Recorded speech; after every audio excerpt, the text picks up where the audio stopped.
Hello, I am Antur. Hello, I'm Macron. I am Pritam. I am Faria. I am Ranjita.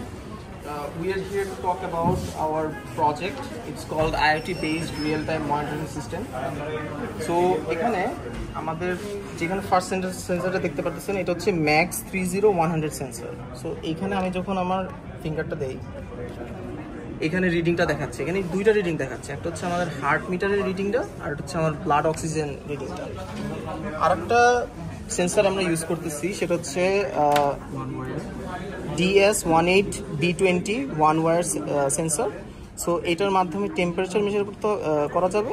আমরা ফিউচারে একটা জিনিস extension add করতে পারি যে যেন টেম্পারেচারটা একসাথে বাকিগুলোর সাথে যেন মেজার করা যায়, এটা যেন আলাদা না ধরা যায়, এটা ফিউচারে করা যেতে পারে, সমস্যা নেই। বাট ফর নাও এখানে ক্লিক করলে আমার ব্লাড অক্সিজেন, আমার হার্ট রেট আর এখানে টেম্পারেচার দেখাচ্ছে as of right now. So এটা কাজ করতেছে কীভাবে, এখানে যে ডাটাটা আছে সেটা হচ্ছে অ্যানালগ ডেটাটা আমাদের জেসন ফাইলে কনভার্ট হয়ে ইউবি ডটসে যাচ্ছে আর আমরা ইউবি ডটসে এটা দেখতে পাচ্ছি। So that's how the entire project basically. Then comes the another sensor called ECG.